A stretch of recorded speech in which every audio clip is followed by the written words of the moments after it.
हर बार जरूरी नहीं कि हम जिसे प्यार करते हो वो भी हमें उतना ही प्यार करे, और अगर प्यार एक तरफा है तो वो आपको दर्द के अलावा और कुछ नहीं देगा। तो कुछ यही हाल था हमारे मेन कैरेक्टर का, जो आयका को अपने पूरे दिल से पसंद करता है और वो हर दिन उसे कन्फेस करने की कोशिश करता है और वो उसके साथ अपनी जिंदगी बिताना चाहता है। पर आयका का जवाब हर बार ना ही होता है। ऐसा नहीं कि वो उससे हेट करती है, पर वो उसे अपने दोस्त के अलावा और कुछ नहीं मानती। साजो उसे 100 से ज्यादा बार कन्फेस कर चुका है, यहाँ तक कि इसकी वजह से पूरे स्कूल में उसकी रेपुटेशन मिट्टी में मिल चुकी है। पर फिर भी आयका उसके कन्फेशन को एक्सेप्ट नहीं करती। तो क्या होगा अगर वो उसे कन्फेस करना छोड़ दे? क्या वो आसानी से मूव ऑन कर पाएगा और उसके दूर जाने के बाद फाइनली आयका को उसकी कमी महसूस होगी या नहीं? ये सब पता चलेगा आपको पूरी वीडियो देख के। तो कहानी की शुरुआत में हमें दिखाया जाता है कि सोजो हर बार की तरह आयका का पीछा कर रहा होता है और आयका तो बस यही चाहती थी कि किसी तरह इससे पीछा छूट जाए। वो उससे बोलती है कि तुम्हारी प्रॉब्लम क्या है, तुम बार बार मुझे कन्फेस क्यों करते रहते हो, जबकि तुम्हें पता है कि मेरा जवाब बस ना ही होगा।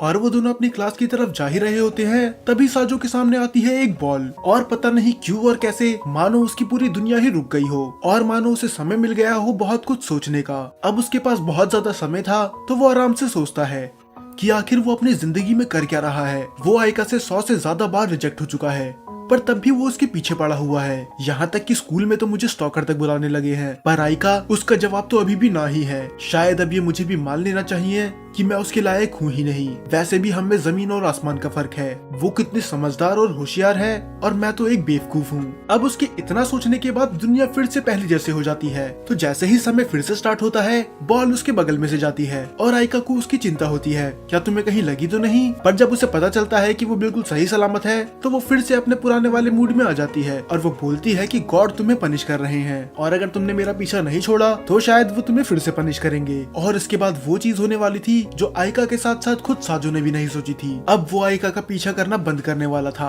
अब इसके बाद से वो उसे फिर से कन्फेस नहीं करेगा। तो ये होने के बाद वो अपने क्लासरूम में जाता है और वहाँ पर आयका के साथ बैठी होती है साजो की दूसरी दोस्त आशिदा, और ये इस सीरीज में मेरी सबसे फेवरेट कैरेक्टर है। आशिदा बोलती है कि मैंने सुना कि गॉड ने तुम्हें पनिश करा था, मेरे ख्याल से तुम्हें अब इसका पीछा करना छोड़ देना चाहिए, क्योंकि अगर तुम ऐसा करोगे तो शायद आयका तुमसे हेट करने लग जाए। पर आयका उसका मुंह बंद करवा देती है। वो बोलती है कि उसे चिढ़ाना बंद करो, पर आशिदा अपना मुंह बंद नहीं रखती। अगर तुम्हारी जगह मैं होती तो मैं तो अब तक हार मान लेती। पर फिर साजो बोलता है कि तुम बिल्कुल सही बोल रही हो, मुझे अपनी ये हरकतें बंद कर देनी चाहिए। आयका और आशिदा को यकीन नहीं होता कि ये सच में मान रहा है। आशिदा अपने मन में सोच रही थी कि मैं तो बस मजाक कर रही थी, ये इतना सीरियस क्यों हो गया। और इन दोनों को छोड़ो, यहाँ तक कि उनकी टीचर भी हैरान होती है। वो बोलती है कि आखिर आज सूरज कहाँ से निकला है, क्योंकि आज पहली बार ऐसा हो रहा है कि तुम आयका के आगे पीछे नहीं घूम रहे। और ये सुन के पूरी क्लास हंसने लग जाती है, सिवाय आयका के। अब क्लास खत्म होने के बाद वो बाहर जाता है, तब आयका उससे बोलती है तुम फिर मेरा पीछा करने लग गए, मुझे पता था कि तुम इतनी जल्दी चेंज नहीं हो सकते, आखिर तुम अपनी ये हरकतें कब बंद करोगे। पर तब साजो बोलता है कि मैं तो बस वॉशरूम जा रहा था, मैं तुम्हारा पीछा नहीं कर रहा था। और फिर से पूरा स्कूल हैरान था, क्योंकि उन्होंने कभी सपने में भी नहीं सोचा था कि साजो आयका का पीछा करना बंद कर देगा। और ये बात उसके दोस्तों को पसंद नहीं आती। वो बोलते हैं कि आखिर हुआ क्या है, तुम आयका को इग्नोर क्यों कर रहे हो, मुझे तो लगा था तुम उसे पसंद करते हो, क्या तुम इतनी जल्दी हार मान रहे हो। तब साजो बोलता है कि मैं उसके लायक हूँ ही नहीं। और इस बात पे उसका दोस्त भड़क जाता है कि आखिर तुम ये क्या बकवास कर रहे हो, तुम्हें इतनी जल्दी हार नहीं माननी चाहिए, एक ना एक दिन आयका भी तुम्हें पसंद करने लग जाएगी, तुम बस कोशिश करते रहो। पर तब साजो बोलता है कि ऐसा नहीं कि मैं उसे पसंद नहीं करता, मैं अभी भी उसे पसंद करता हूँ, पर मैं बस उसे सपोर्ट और प्रमोट करना चाहता हूँ दूर से। इसका कहने का क्या मतलब था किसी को समझ में नहीं आया। बस उसके दोस्तों को ये लगता है कि इतने रिजेक्शन के बाद ये पागल हो चुका है। अब ये दोनों क्लास में बैठे होते हैं। आयका को उससे कुछ बात करनी थी, कुछ भी, पर साजो तो उससे बोल ही नहीं रहा था। और जब वो उठ के जाने लग जाता है, आयका कोशिश करती है उससे बात करने की कि आखिर ये बाहर जा क्यों रहा है, अब तो लंच टाइम हो चुका है ना। पर उसकी ये बात कहने की हिम्मत नहीं होती, तो वो बस ये बोलती है कुछ नहीं, मेरे मुंह से गलती से निकल गया था। आयका हैरान थी कि ये बाहर क्यों जा रहा है, और दिनों तो ये इसके साथ लंच करा करता था।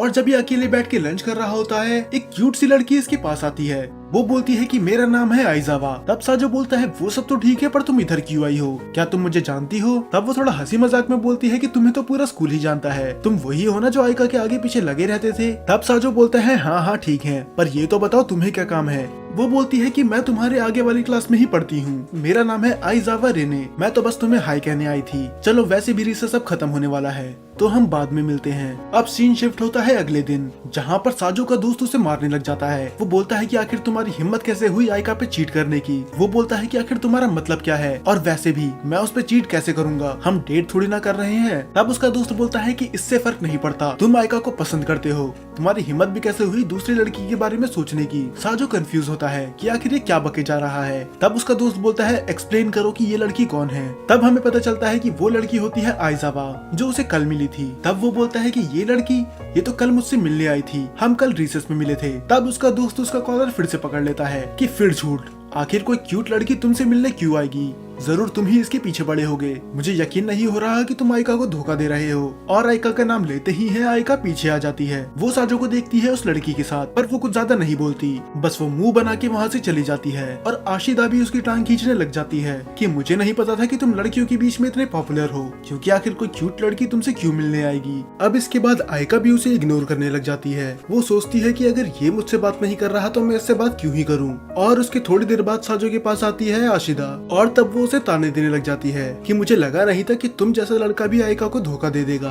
पर खैर छोड़ो, तुम मेरे दोस्त हो तो मैं तुम्हें कुछ इन्फॉर्मेशन देना चाहती हूँ। वो लड़की मुझे कुछ ठीक नहीं लगती। तब वो आइजावा के बारे में बताती है कि कुछ टाइम पहले उसका एक बॉयफ्रेंड था, पर अचानक से ही दोनों के बीच में ब्रेकअप हो गया। और ये चीज बिल्कुल सेंस नहीं बनाती, क्योंकि पहले तो वो दोनों एक दूसरे से मैग्नेट की तरह चिपके रहते थे। तो अचानक से उनके बीच में ऐसा क्या हुआ कि वो तुम्हारे पास आ गई। तो एक दोस्त होने के नाते मैं तुम्हें वार्निंग दे रही हूँ, अगर तुम उसे डेट करने की सोच रहे हो तो थोड़ा बच के रहना। वो लड़की कुछ अजीब है। तब साजो बोलता है कि उससे ज्यादा अजीब तो तुम हो, आखिर तुम कब से उसका पीछा कर रही हो। अब ये फिर से क्लास में चली जाते हैं और वो आइजावा के बारे में सोच ही रहा होता है, तभी वो वहाँ पर आ भी जाती है। पर इस बार राशिदा चुप नहीं रहने वाली थी। वो जानना चाहती थी कि आखिर ये साजो के पीछे पड़ी क्यों है। तो वो उसे प्रोवोक करने लग जाती है। वो उसके सामने उसके एक्स की बहुत ज्यादा बुराई करती है। वो बोलती है कि वो तो बिल्कुल बेवकूफ था, अच्छा हुआ कि अब तुमने साजो को चुना। हाँ, हालांकि बेवकूफ तो ये भी है, पर ये उससे लाख गुना ज्यादा अच्छा है। आयका उसे शांत करवाने की कोशिश करती है, पर राशिदा नहीं रुकती, इसीलिए आइजावा उसे थोड़ा सा सुना के वहाँ से चली जाती है। और साजो भी जाता है उसके पीछे, और पीछे जाते जाते ही वो किसी और लड़की से टकरा जाता है। वो उससे माफी मांगने की कोशिश करता है, पर वो लड़की भाग जाती है। ये लड़की कौन थी ये हमें आगे पता चलेगा। और बाद में वो आइजावा से मिलता है उसी जगह पर जहाँ पर वो सबसे पहले मिले थे। वो बोलता है कि आशिदा की तरफ से मैं माफी मांगता हूँ, वो कभी कभार कुछ भी बोल देती है। पर आइजावा बताती है कि वो गलत नहीं थी, वो तो बस तुम्हें प्रोटेक्ट कर रही थी, क्योंकि वो मेरे इंटेंशन को समझ गई थी। तब साजो बोलता है कि आखिर तुम्हारा मतलब क्या है। फिर वो बताती है कि अरीमुरा मुझ पे ध्यान दे ही नहीं रहा था, और वो हर बार मेरे सामने दूसरे लड़कियों की तारीफ करता था। तो मुझे लगा कि अगर मैं किसी और लड़के को डेट करूंगी तो शायद उसे रियलाइज हो जाए कि उसने क्या खो दिया, पर शायद मैंने कुछ ज्यादा ही कर दिया। मुझे इतनी लिमिट क्रॉस नहीं करनी चाहिए थी, और मुझे माफ करना कि मैंने तुम्हारा यूज करा। और फिर वो बोलती है माफ करना, पर हम डेट नहीं कर सकते, क्योंकि अब तुम्हें पता चल ही चुका है कि मैं किसी और को पसंद करती हूँ। पर तब साजो बोलता है कि मुझे इससे कोई दिक्कत नहीं है, और वैसे भी मैं ये पहली बार रिजेक्ट नहीं हो रहा हूँ। फिर वो पूछती है कि तुम रिजेक्शन को इतनी इजीली कैसे ले लेती हो। और तब वो उसे अपनी बैक स्टोरी बताता है कि आयका से भी पहले वो किसी और लड़की को पसंद करता था, पर उस लड़की ने उसका बहुत ज्यादा मजाक उड़ाया। और बस इतना ही नहीं, यहाँ तक कि उसके दोस्तों ने तो उसे मारा भी था। और तब मुझे बचाने आई थी बीच में आयका, यहाँ तक कि उसने उस लड़की को भी बहुत सुनाया था। आयका ने मेरा सपोर्ट करा, पूरे स्कूल में बस वही थी जो मेरे लिए खड़ी हुई। और तब से मैंने डिसाइड कर लिया कि अगर मैं डेट करूंगा तो सिर्फ आयका को। पर लगता है कि अब ये सपना कभी पूरा हो ही नहीं पाएगा, पर फिर भी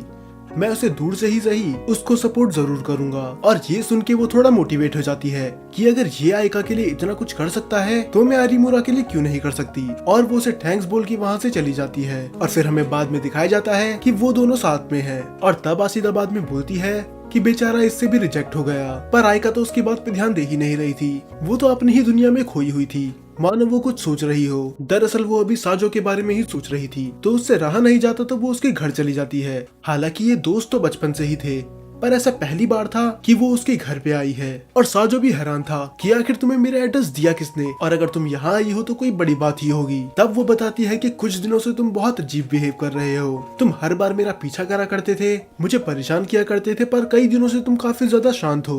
क्या तुम किसी परेशानी में हो जो तुम मुझसे शेयर नहीं कर पा रहे? आखिर तुम अचानक से इतने चेंज कैसे हो गए? और तब वो उससे फिर से कन्फेस कर ही देता है। तब वो बोलता है शायद मुझे फाइनली रियलाइज हो चुका है कि मैं क्या कर रहा था। अगर ध्यान से सोचा जाए है तो मैं अपने साथ साथ तुम्हारा समय भी बर्बाद कर रहा था, ये जानने के बावजूद भी कि तुम्हारा आंसर क्या होने वाला है। तो फाइनली अब मैंने पूछना ही छोड़ दिया। और हाँ, एक और बात, पर जैसे ही वो अपनी बात कंप्लीट करने वाला था, बीच में साजो की बहन आ जाती है और वो भी उसकी टांग खींचने लग जाती है कि तुम्हारी एक इतनी ब्यूटीफुल गर्लफ्रेंड थी और तुमने मुझे कभी बताया नहीं। और इस बात पे साजो भड़क जाता है कि दूसरों की बातें सुनना अच्छी बात नहीं होती, चलो आइका हम यहाँ से चलते हैं। और आइका भी ये चीज देख के हैरान थी और वो बोलती है कि आप तो वाइस प्रेसिडेंट है ना, क्या आप सच में इसकी बहन है? और तब वो कंफर्म करती है कि हाँ, ये बेवकूफ मेरा छोटा भाई है। आइका ने तो कभी सपने में भी नहीं सोचा था कि ये वाइस प्रेसिडेंट का भाई होगा। अब वो दोनों रास्ते में जाने लग जाते हैं। आइका अभी भी अपनी ही दुनिया में थी। तब आइका उससे बोलती है, तुम मुझसे क्या कहने वाले थे? साजो बोलता है कि तुम्हारा मतलब क्या है? तब वो बोलती है कि तुम मुझसे कुछ बोलने वाले थे, पर उसी के बीच में तुम्हारी बहन आ गई और उसके बाद तुम चुप हो गए। तो अब हम अकेले हैं तो तुम मुझे बता सकते हो। फिर वो अपनी बात कंप्लीट करता है कि मैं बस तुमसे इतना ही कहना चाहता था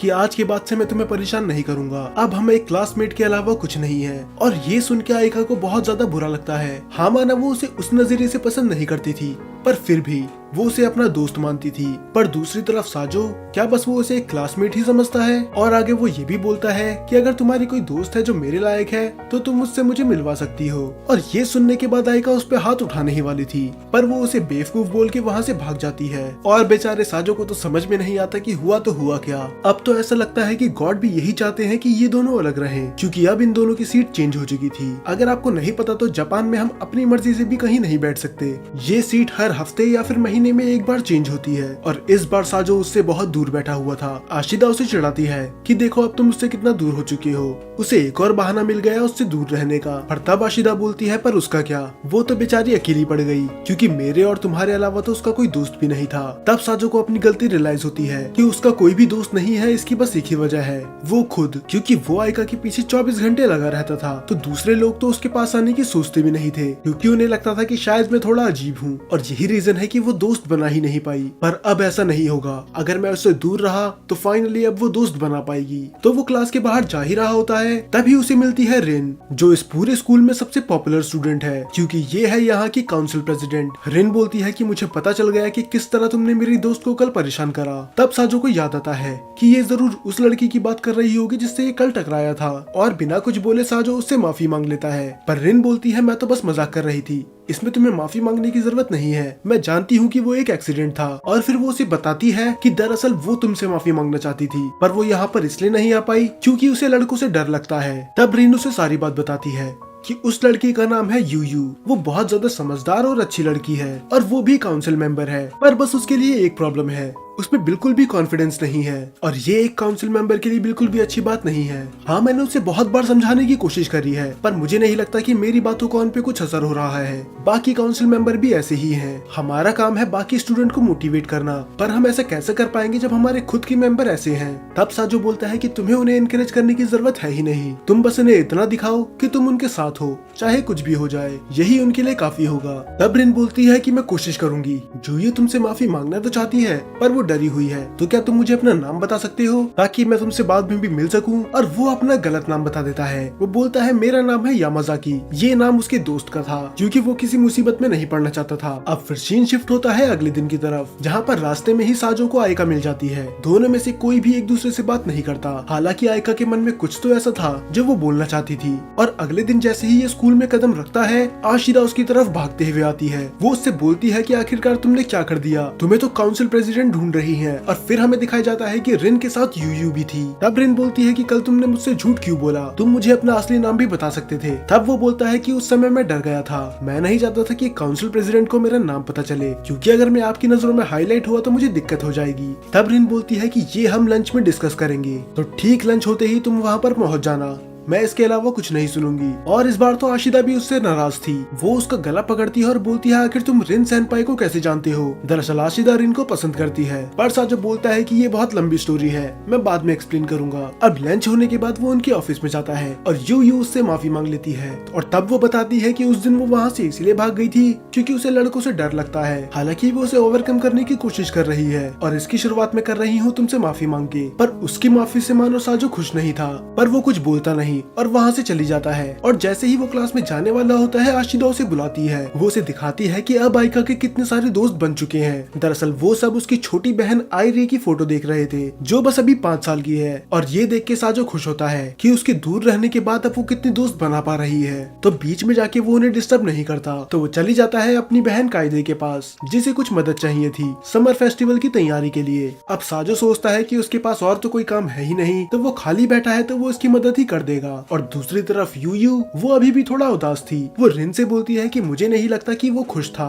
ऐसा लगता है मानो उसने मुझे अभी भी माफ नहीं करा। पर रिन उसे समझाती है कि इसमें उसकी कोई गलती नहीं है, वो कल उससे बात करेगी। और अगले दिन हमें दिखाया जाता है कि आयका के अब और भी ज्यादा दोस्त बन चुके हैं। बस इतना ही नहीं, वो सब दोस्त उसके घर जाने वाले हैं उसकी छोटी बहन से मिलने के लिए। आयका भी खुश थी कि फाइनली वो भी दोस्त बना रही है और वो उसके घर आ रहे हैं। और जैसे ही साजो आता है, आयका साफ मना कर देती है कि आयरी के पास आने की सोचना भी मत, तुम उससे दूर ही रहना। और वो सच में जिद नहीं करता। वो बोलता है कि अगर तुम मुझे इनवाइट नहीं करना चाहती तो मैं तुम्हारे घर नहीं आऊंगा। और आयका ने उम्मीद नहीं करी थी कि ये इतनी जल्दी हार मान लेगा। अब आयका को उसके लिए बुरा लग रहा था कि उसे ऐसा नहीं बोलना चाहिए था। अब वो पूरी क्लास में उसी के बारे में सोच रही होती है कि आखिर वो अब उसे कैसे इनवाइट करे। तो जैसे ही वो क्लास के बाहर जाता है, वो उसे रोक लेती है और वो उससे पूछती है, क्या तुम सच में आज मेरे घर नहीं आओगे? पर जैसे ही उसकी बात पूरी तरह से कंप्लीट होती, पीछे से रिन आ जाती है और वो उसे वहाँ से लेके चली जाती है। और रिन वाइस प्रेसिडेंट है, तो आयका कुछ कर भी नहीं सकती थी। तब रिन उसे अकेले में लेके जाती है और वो बोलती है कि यूयू अभी भी उदास है। वो कह रही थी कि तुम उसकी माफी से खुश नहीं हो। तब साजो बोलता है कि वो समझ गई। तब वो बोलता है, हाँ, उसने मुझसे माफी तो मांगी, पर मैं उससे खुश नहीं था, क्योंकि अगर उसे अपना फियर खत्म करना है तो उसे माफी मुझसे मांगनी चाहिए थी, पर वो बीच में तुम्हें लेके आ गई। इससे साफ पता चलता है कि उसका डर अभी भी खत्म नहीं हुआ है। और अगर वो हर चीज में तुम्हें बीच में लेके आती रही तो वो कभी भी ग्रो नहीं कर पाएगी। और ये बात वो खुद भी जानती है। तो अगर उसे सच में अपना डर खत्म करना है तो उसे ये सब तुम्हारी बिना मदद के करना होगा। और दूसरी तरफ आयका के घर में सभी लोग एंजॉय कर रहे थे। सभी लोग बहुत ज्यादा खुश थे आयरी को देख के, क्योंकि वो बहुत ज्यादा प्यारी थी। पर फिर भी सभी लोग एंजॉय कर रहे थे सिवाय आयका के। वो पता नहीं क्यों पर बार बार गेट की तरफ देखी जा रही थी। और आशिदा समझ चुकी थी कि ये किसका इंतजार कर रही है, पर वो कुछ बोलती नहीं। अब गर्मियों का मौसम आ चुका था और क्लास में बैठ के आशिदा वो फोटो देख रही होती है जो उसने आयका के घर पे ली थी। और वो उन फोटो में भी नोटिस करती है कि आयका कुछ परेशान लग रही है और वो बार बार दरवाजे की तरफ देख रही है। और अभी भी आयका बार बार साजो की तरफ देखे जा रही थी, पर फिर भी वो उससे बात नहीं करती। और साजो अकेला बैठा हुआ था तो उसका दोस्त उसे दूसरी लड़की के पास लेके जाता है। और ये लड़की बहुत ही ज्यादा बदतमीज थी।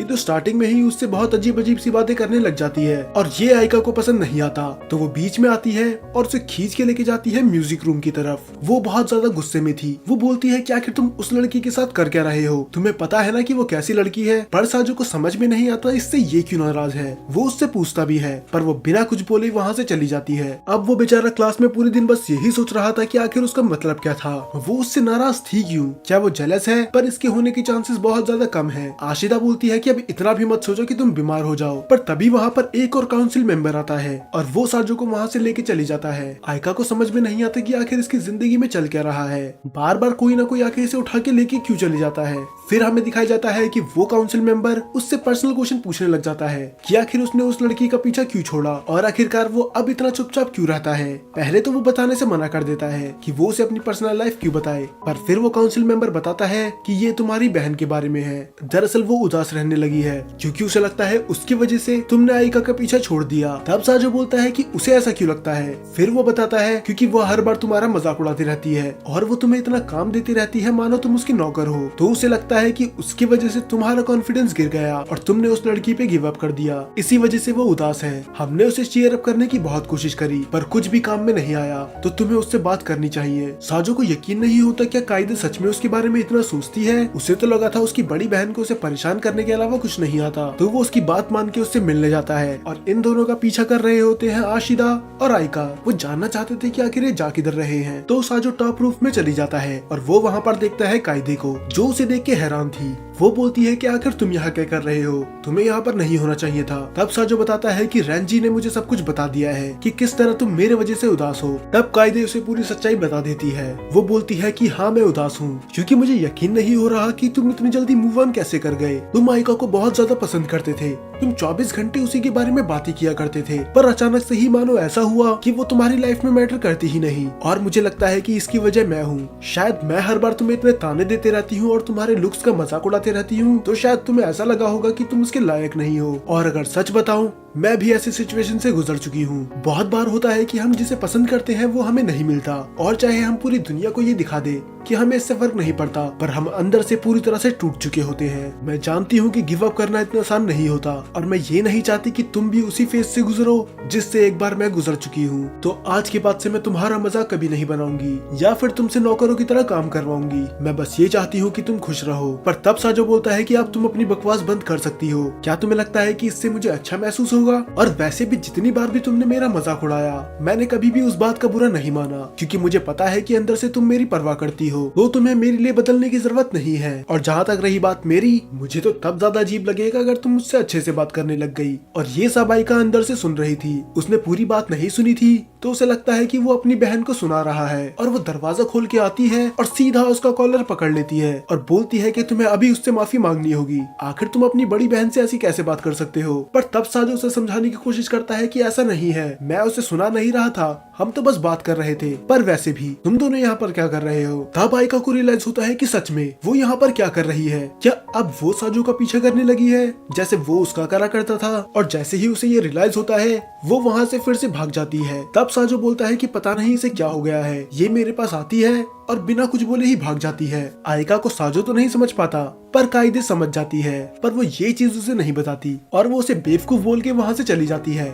साजो बोलता है कि तुम्हें इतनी जल्दी भी बदलने की जरूरत नहीं थी, तुम तो फिर से वही बदतमीज बड़ी बहन बन चुकी हो। पर अब वो खुश था क्योंकि अब कायदे उदास नहीं है, तो अब इनकी लाइफ फिर से पहले की तरह हो सकती है। अब आशिदा और आयका एक कैफे में बैठे हुए होते हैं। आयका खुद जानना चाहती थी कि वो उदास क्यों है। पता नहीं कुछ दिनों से उसे कुछ अजीब लग रहा है। यहाँ तक कि जब बाकी दोस्त उसके घर आए थे, वो तब भी पता नहीं क्यों साजो के बारे में सोचे जा रही थी। और पता नहीं क्यों जब आयरी ससाकी से घुल मिल गई थी, मुझे तब भी बहुत अजीब लगा था। तब आशिदा बोलती है कि शायद तुम ये चाहती थी कि तुम्हारी छोटी बहन सबसे पहले साजो से मिले, पर अफसोस वो जगह अब ससाकी ने छीन ली। तब आयका पूछती है पर उसे ऐसा लग क्यों रहा है, क्योंकि वो तो पहले साजो से परेशान रहती थी, वो 24 घंटे उसके आगे पीछे लगा रहता था। तब आशिदा बोलती है कि इस बात पे तो मैं भी एग्री करती हूँ। हाँ, माना उसका तरीका थोड़ा अजीब था, पर वो अपनी असली फीलिंग्स कन्फेस करने से कभी पीछे नहीं हटा। और अब जब वो जा चुका है तो धीरे धीरे ही सही, पर फाइनली तुम्हें भी रियलाइज हो चुका है कि शायद तुम भी उसे पसंद करती हो। और अगर अब साजो तुम्हारे पास नहीं आ रहा तो शायद अभी तुम्हारी बारी है, तुम्हें पहले उसके पास जाना चाहिए। तो अगले दिन वो 2-3 बार उसके पास जाने की कोशिश करती है, पर वो हर बार बिजी रहता था और आयका की भी इतनी हिम्मत नहीं होती थी कि वो उससे बात कर सके। अब साजो बाहर अकेले लंच कर रहा होता है और वहीं पर बगल में उसे मिलते हैं काउंसिल मेंबर। यूयू उसे इनवाइट करती है कि वो उनके साथ आके लंच कर ले, पर वो मना कर देता है। पर रिन आके उसे बोलती है कि अभी उसे मना मत करो, वो इतनी मुश्किल से लड़कों से बात करना सीखी है, तो जैसा वो कहती है वैसा ही करो। और उनके साथ एक और लड़की होती है, आया, जो अभी शुरू में तो साजो को इतना पसंद नहीं कर रही थी, पर वो अपनी दोस्तों की वजह से चुप थी। अब लंच करने के बाद आया और यूयू वहाँ से चली जाते हैं। तब साजो पूछता है कि आखिर यूयू को हुआ क्या है, वो तो मुझसे फ्रीली बात कर रही है, मानो उसका सारा डर ही खत्म हो गया हो। तब रिन बताती है कि तुमसे मिलने के बाद अब वो बहुत ज्यादा चेंज हो चुकी है, अब वो दूसरों से आराम से बात कर सकती है और ये सब तुम्हारे वजह से ही हुआ है। और ये सब होने के बाद साजो फिर से क्लास में जाता है और वो देखता है आयका को, जो अभी भी अपने दोस्तों के साथ थी। साजो के मन में अभी भी उसके लिए फीलिंग्स थी, पर अब वो उसके पास नहीं जा सकता, उसे खुद को रोकना ही होगा। वो अभी भी ये मानता है कि वो उसके लायक नहीं है और वो ये सोचने लग जाता है शायद ससाकी ही वो लड़का है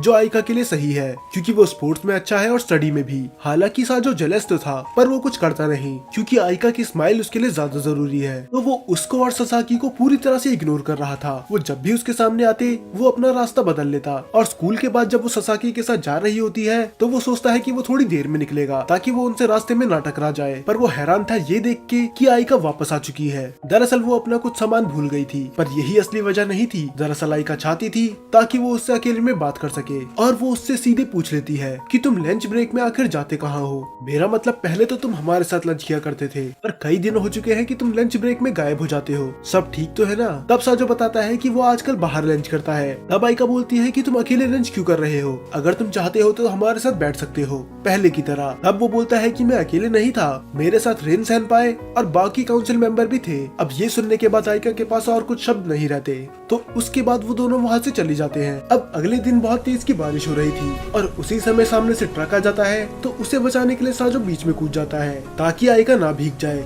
पर इसकी वजह से वो खुद भीग जाता है और अब उसे बहुत जोर की बुखार था, यहाँ तक कि इतना कि ये तो बेहोश तक हो चुका था। तो आयका और आशिदा उसे नर्स के पास लेके जाते हैं ताकि वो वहाँ पर थोड़ा आराम कर सके। पर इसके बाद से तो आयका का क्लास में ध्यान लगता ही नहीं। वो पूरे टाइम बस साजो के बारे में ही सोचे जा रही थी कि अब वो कैसा होगा। तो फिर वो सोचती है कि क्लास खत्म होने के बाद वो उससे फिर से मिलने जाएगी। और जब तक साजो भी उठ चुका था पर उसकी हालत अभी भी बहुत खराब थी। तो जैसे ही आयका उसके सर पे हाथ रखने वाली थी उसका टेम्परेचर चेक करने के लिए, वो उस पे चिल्ला देता है कि वो उसको ना छुए। थोड़ी देर के लिए तो वो भी हैरान थी कि आखिर इसे क्या हो गया। अब वो बोलता है कि अगर तुमने मुझे छुआ तो हो सकता है कि कोल्ड तुम्हें भी हो जाए, तो अभी अच्छा ही रहेगा कि तुम मुझसे दूर रहो, क्योंकि अगर तुम्हें कोल्ड हुआ तो तुम्हारी छोटी बहन आयरी को भी हो सकता है। और उसी के बाद कायदे और रिन भी वहाँ पर आ जाते हैं और जब वो उसका टेम्परेचर चेक करते हैं वो उन्हें बिल्कुल नहीं रोकता और ये देख के वो मुंह फुला लेती है कि आखिर ये इन लोगों को मना क्यों नहीं कर रहा। तो उसकी तबीयत इतनी खराब थी कि वो अगले दिन स्कूल भी नहीं आता और आयका का तो मन वैसे ही नहीं लग रहा था। तो वो आशिदा के साथ उसके घर चली जाती है। तब आयका बोलती है कि मैं यहाँ इसलिए आई हूँ क्योंकि तुम मेरे वजह से बीमार पड़े हो, इसका और कोई रीजन नहीं है।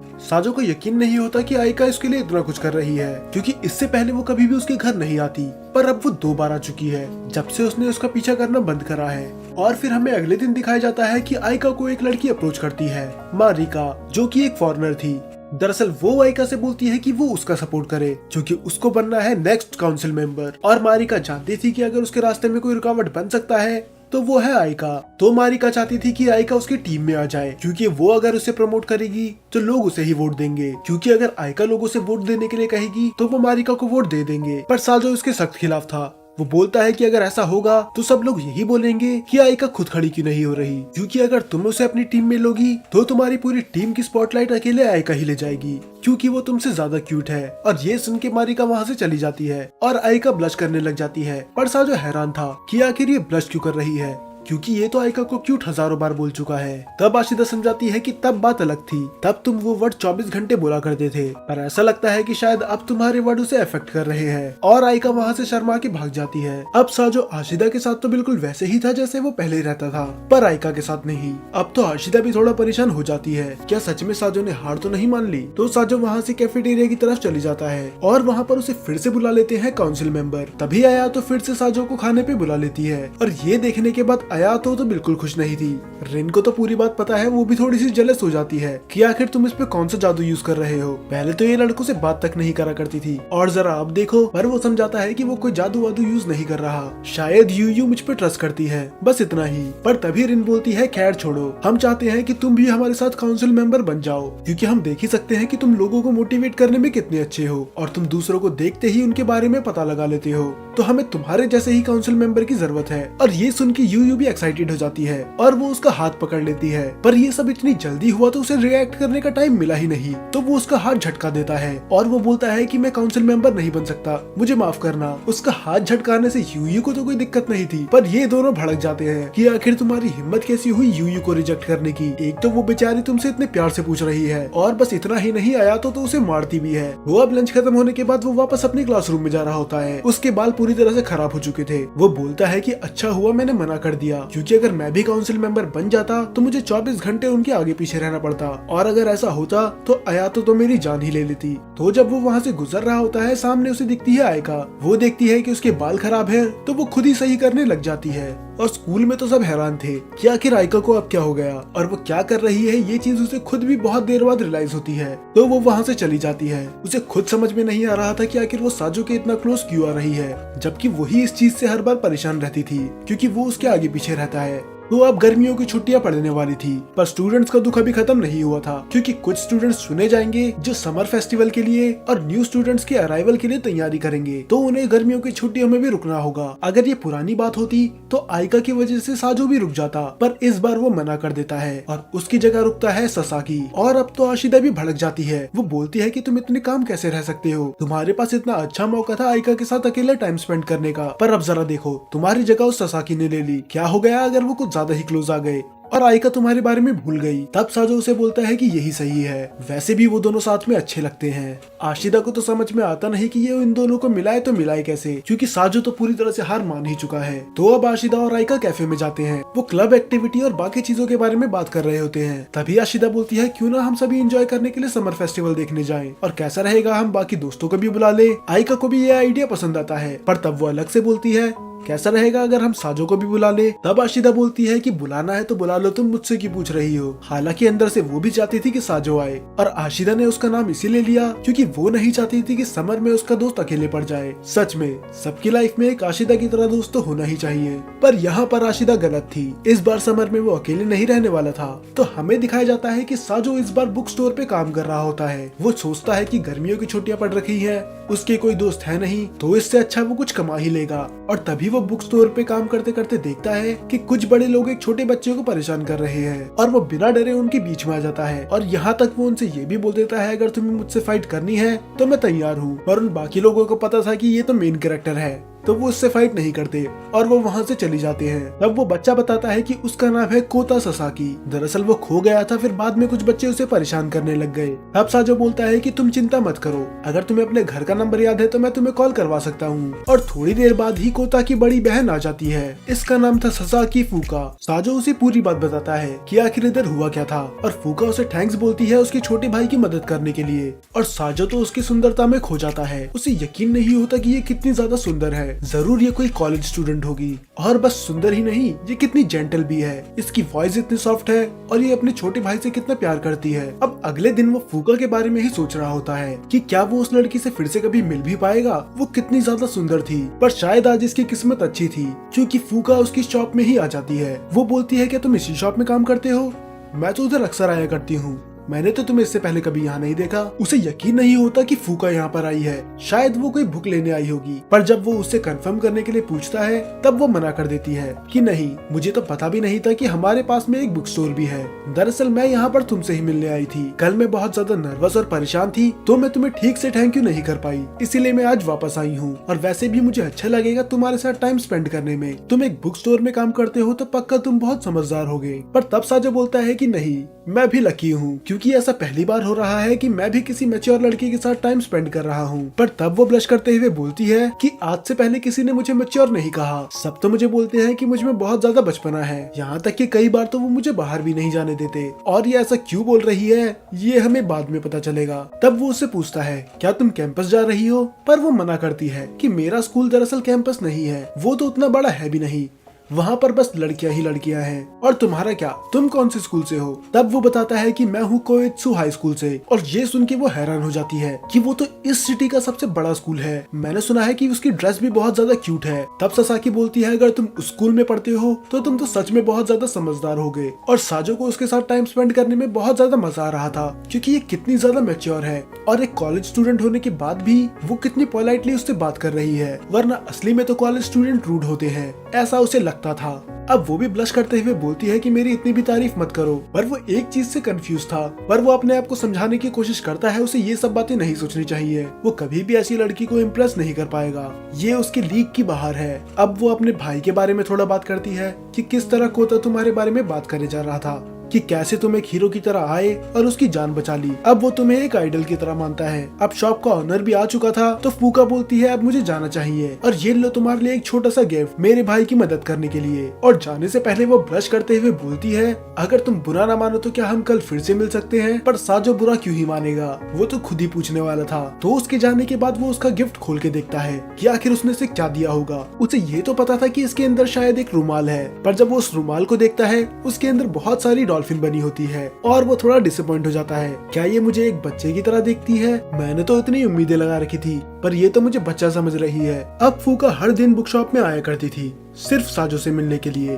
क्योंकि उसे उसकी कंपनी में बहुत ज्यादा अच्छा लगता है। तब साजो देखता है उसके हाथ में एक ब्रेसलेट, और वो उसे बहुत ही ज्यादा पसंद आता है। और तब साजो के दिमाग में आने लग जाती है आइका। उसे याद आता है कि समर फेस्टिवल के बाद आइका का बर्थडे है, तो कैसा रहेगा अगर वो भी उसे ऐसा ही ब्रेसलेट गिफ्ट करे। तो वो फूका से पूछता है कि आखिर वो ये लाई कहाँ से। तब वो बताती है कि मैं ये कहीं से लाई नहीं हूँ, दरअसल ये मैंने खुद बनाया है, एक अपने लिए और एक अपने फादर के लिए। तब साजो फिर से हैरान हो जाता है कि ये कॉलेज में है तब भी अपने फादर से इतनी क्लोज है। और एक तरफ कायदे को देखो, जो हाई स्कूल में आने के बाद तो खुद को रानी समझने लगी थी। उसे पता नहीं क्यों, पर कई बार फूका उसे थोड़ी अजीब लगती है, क्योंकि इतनी बड़ी होने के बाद भी उसकी हरकतें टीनेजरों जैसी हैं। तब फूका बोलती है कि अगर तुम चाहो तो हम दोनों साथ में जा सकते हैं, मैं तुम्हें वो शॉप दिखा दूंगी जहाँ से मैंने ये बनाया था, इसी बहाने हम घूम भी लेंगे। और ये ऐसा ही करते हैं। ये दोनों जाते हैं उस शॉप की तरफ। जब वो शॉप से निकलते हैं तब तक तो फूका बिल्कुल सही थी, पर पता नहीं क्यों स्टेशन की तरफ जाते जाते वो थोड़ी नर्वस होने लग जाती है। और साजो के पूछने के बाद वो बताती है कि बस मैं थोड़ी नर्वस हूँ, कहीं मेरे दोस्त मुझे देख ना ले। तब साजो बोलता है हाँ मैं समझ सकता हूँ, तुम नर्वस होगी कि कहीं वो गलत ना सोच ले कि मैं तुम्हारा बॉयफ्रेंड हूँ। पर तब फूका बोलती है कि बात वो नहीं है, मैं इस ड्रेस की बात कर रही हूँ, क्योंकि नॉर्मली मैं ये ड्रेस नहीं पहना करती। साजो अब और ज्यादा हैरान होता है कि आखिर इसका मतलब क्या है, ये ऐसी ड्रेस नहीं पहनती, ये तो बिल्कुल नॉर्मल है, खासकर एक कॉलेज स्टूडेंट के लिए। तो तब फूका बताती है कि यूजुअली वो मिडिल स्कूल की ड्रेस पहना करती है और ऐसा पहली बार है कि वो ऐसी ड्रेस पहन रही है। साजो को बहुत अजीब लगता है कि आखिर ये कैसी फैंटेसी है, आखिर इसे मिडिल स्कूल की ड्रेस पहनना क्यों पसंद है। पर वो उसे उतना जज नहीं करता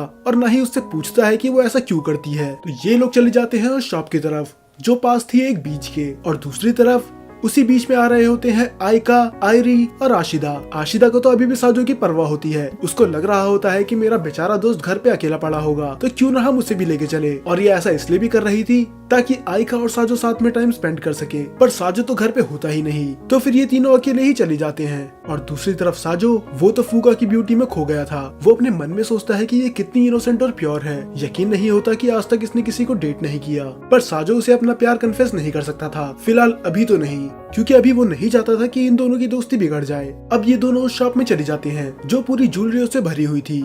उस दुकान की जो मालकिन होती है वो सासाकी को पहचान जाती है, क्योंकि ये पहले भी बहुत बार यहाँ पर आ चुकी है अपने फादर के साथ। साजो को इतनी नॉलेज नहीं होती तो वो उस औरत से बोल देता है कि मुझे एक ज्वेलरी चाहिए जो मैं अपने दोस्त को दे सकूं। तब सासाकी पूछती है कि आखिर वो दोस्त तुम्हारी कितनी क्लोज है। साजो बोल देता है ये समझ लो बहुत ज्यादा क्लोज। तब फूका बोलती है कि अगर वो तुम्हारे इतनी ही क्लोज है तो ये ज्वेलरी तुम्हें खरीदनी नहीं चाहिए, बल्कि तुम्हें खुद ही अपने हाथों से बनवानी चाहिए, क्योंकि अगर ये तुम अपने हाथों से बनाओगे और वो अच्छा नहीं भी हुआ तब भी ये तुम्हारी दोस्त को बहुत ज्यादा पसंद आएगा, क्योंकि तुमने इसमें बहुत ज्यादा एफर्ट डाला है। तो वो उनकी बात सुन लेता है और इसी दुकान के बाहर आइका, आयरी और आशिदा एंजॉय कर रहे थे। तो अब ये दोनों बैठ के ज्वेलरी बनाने लग जाते हैं। पर तभी साजो की नजर पड़ती है एक फोटो में। दरअसल इस शॉप में जो भी ज्वेलरी बनाता है उनकी फोटो लगाई जाती है। तो वहाँ पर फोटो लगी हुई थी फूका और उसके फादर की। पर उस फोटो में एक चीज बहुत ही ज्यादा वियर्ड थी, उसमें उस लड़की ने पहन रखी थी जूनियर हाई स्कूल की ड्रेस। तब साजो पूछता है क्या तुम्हारी कोई छोटी बहन भी है जो जूनियर हाई स्कूल में है। पर तब सासाकी बोलती है कि मेरी कोई छोटी बहन नहीं है, दरअसल वो मैं ही हूँ। अब ये सुनने के बाद उसे पहला धक्का लगता है, पर तब भी वो सोचता है कि नहीं, वो गलत सोच रहा है, क्या पता बस इसे कॉस्प्ले करने का शौक हो, तभी इसने जूनियर हाई स्कूल के कपड़े पहन रखे हैं। पर इस बात पे फूका हंसने लग जाती है। वो बोलता है कि तुम बहुत ज्यादा मजाकिया हो, तुम्हें क्यों लगता है कि ये मैंने कॉस्प्ले किया होगा, अगर मैं जूनियर हाई स्कूल में हूँ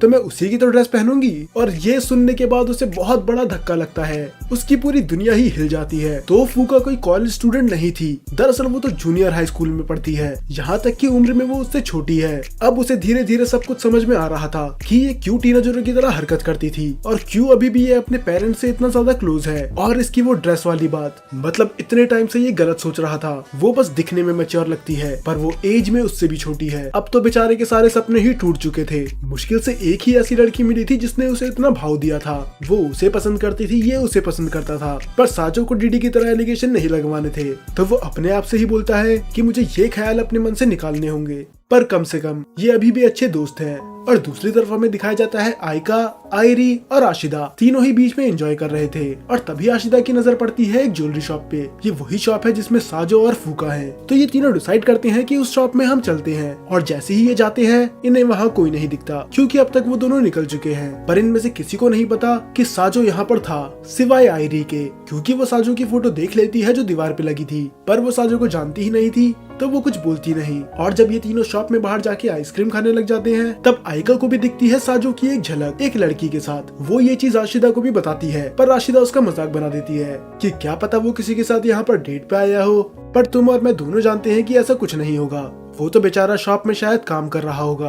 और दूसरी तरफ साजो घर के लिए निकल जाता है। और तभी आशिदा का उसके पास मैसेज आता है कि आखिर तुम्हारी हिम्मत कैसे हुई हमारा ऑफर रिजेक्ट करने की, आखिर तुम हो किधर, तुम हमें घर पे भी नहीं मिले और तुम जानते हो कि तुमने क्या मिस कर दिया। और ये बोलने के बाद आशिदा आइका की स्विम सूट की फोटो भेज देती है उसे जलाने के लिए कि उसने क्या मिस कर दिया। और साजो फिर से आइका के बारे में सोचने लग जाता है कि उसको उसका गिफ्ट कैसे लगेगा। वो सोच रहा होता है कि कब आइका का बर्थडे आएगा और मैं उसे ये ज्वेलरी गिफ्ट कर पाऊंगा, वो ज्वेलरी जो मैंने खुद अपने हाथों से बनाई है। अब अगले दिन हमें दिखाया जाता है कि शॉप का ऑनर नए लोग ढूंढ रहा होता है जो कि शॉप में काम कर सके। पर साजो थोड़ा हैरान था क्योंकि ये शॉप इतनी बड़ी तो है नहीं कि यहाँ पर ज्यादा लोग रहे, और उसने हायरिंग पोस्टर लगाया नहीं था। उनको इंटरव्यू देने के लिए पहला पर्सन आ भी जाता है और ये कोई और नहीं थी, साजो की ही क्लासमेट मीना थी। मीना उस ओल्ड मैन को अपना रिज्यूमे दिखाती है, पर वो तो बिना दिखे ही उसे हायर कर लेता है। और उसके जाने के बाद साजो बोलता है कि आपने ये क्या किया, कम से कम आप उसका इंटरव्यू तो ले लेते। आप उसे नहीं जानते पर मैं उसे अच्छे से जानता हूँ, वो एक इंट्रोवर्ट है। बुक स्टोर संभालना तो छोड़ो, वो तो स्कूल में भी किसी से बात नहीं करती। क्या आपको लगता है कि वो स्टोर संभाल लेगी? पर ओल्ड मैन बोलता है कि उसे मीना पे पूरा भरोसा है, और वो ओल्ड मैन भी उसे बताता है कि अब तुम इसके सेंसे हो, तो तुम्हें इसे वो सब सिखाना होगा जो तुम्हें आता है। और वो उसे सबसे पहली चीज ये बोलता है कि बस मुंडी हिलाने से काम नहीं चलेगा। अगर तुम्हें कस्टमर्स की सेल्स बढ़ानी है तो तुम्हें अपने मुंह से जवाब देना होगा। और वो इसका जवाब भी मुंडी हिला के देती है। वो इस शॉप में काम करने के लायक तो थी ही नहीं, ना उसकी कम्युनिकेशन स्किल्स अच्छी थी, ना ही वो भारी सामान उठा सकती थी, और ना ही वो बुक्स को अच्छे से अरेंज कर पाती थी जो ये आराम से कर ले। तो वो उसे काउंटर पे बिठा देता है, कम से कम ऐसे करने से कॉन्फिडेंस तो आएगा। और जो उसके लिए पहला कस्टमर आता है वही एक क्रीपी आदमी होता है, और वो उससे अजीब अजीब से बुक मांगने लग जाता है। मीना को तो समझ में नहीं आता कि वो ऐसी सिचुएशन में क्या करे, क्योंकि वो आदमी बहुत बकबक किए जा रहा था, और दूसरी तरफ वो तो पूरी तरह से शांत थी। तो बाद में साजो को बीच में आना ही पड़ता है, और इस सिचुएशन से मीना इतना ज्यादा नर्वस हो गई थी कि वो तो रोने तक लग जाती है। अब साजो समझ चुका था कि ये इस शॉप में काम नहीं कर पाएगी, क्योंकि वो बात करने से इतना डरती है कि अभी तो वो रो ही गई थी। अगर ऐसा ही चलता रहा तो आपकी दुकान मिट्टी में मिल जाएगी। आपने उसे हायर करके बहुत बड़ी गलती कर ली, और वैसे भी आपने उसकी बिना स्किल जाने ही हायर कैसे कर लिया? तब वो ओल्ड मैन बताता है कि ऐसा मैंने जानबूझ के किया। दरअसल मैं मीना को पहले से जानता हूँ, वो हमारी रेगुलर कस्टमर हुआ करती थी, पर पता नहीं कुछ दिनों से उसे ऐसा क्या हुआ, वो बहुत ही ज्यादा चुपचाप रहती है और मुझसे ये देखा नहीं गया। तो मैंने उसे इधर हायर इसलिए कर लिया ताकि वो खुश रह सके। और तब साजो भी सोचता है कि ये बिल्कुल सही बोल रहे हैं, क्योंकि स्कूल में भी उसका कोई खास दोस्त है नहीं, तो शायद वो कुछ ज्यादा अकेली पड़ जाती होगी, और अगर वो शॉप में काम रहेगी कम से कम वो बिजी तो रहेगी। तब साजो उसकी बात समझ जाता है, पर वो बोलता है कि फिर भी मुझे उसे चेंज करना ही होगा, क्योंकि अगर उसे यहाँ काम करना है तो उसे बदलाव लाना ही पड़ेगा। तब साजो उसके पास जाता है और उसे बैठ के अच्छे से समझाता है कि कोई भी पहले दिन से अच्छा नहीं कर सकता, यहाँ तक कि मैंने भी बहुत गड़बड़ करी थी, पर तुम्हें बोलना सीखना ही होगा, क्योंकि अगर तुम हमारे कस्टमर से बात नहीं करोगी तो उन्हें ऐसा लगेगा कि तुम बहुत घमंडी हो, या फिर तुम उन्हें अपनी बुक बेचना ही नहीं चाहती। हाँ, मैं जानता हूँ कि तुम्हारे लिए ये इतना आसान नहीं होने वाला, पर तुम्हारे पास भी यही मौका है चेंज होने का। तो ऐसा नहीं कि अगर तुमने कुछ गड़बड़ कर भी दी तो वो तुम्हें जज करेंगे, तो तुम बस ट्राई करते रहो, गलतियाँ तो होती रहेंगी। तो मुझे तुम अपना जवाब अभी बता दो, क्या तुम इस शॉप के लिए बदल सकती हो या फिर नहीं, और अगर नहीं तो तुम ये जॉब अभी छोड़ सकती हो। पर ये सुन के मीना बहुत ज्यादा इमोशनल हो जाती है। वो बोलती है कि मैं हार नहीं मान सकती, खासकर इस बार तो बिल्कुल नहीं, तो प्लीज मुझे जॉब से मत निकालो।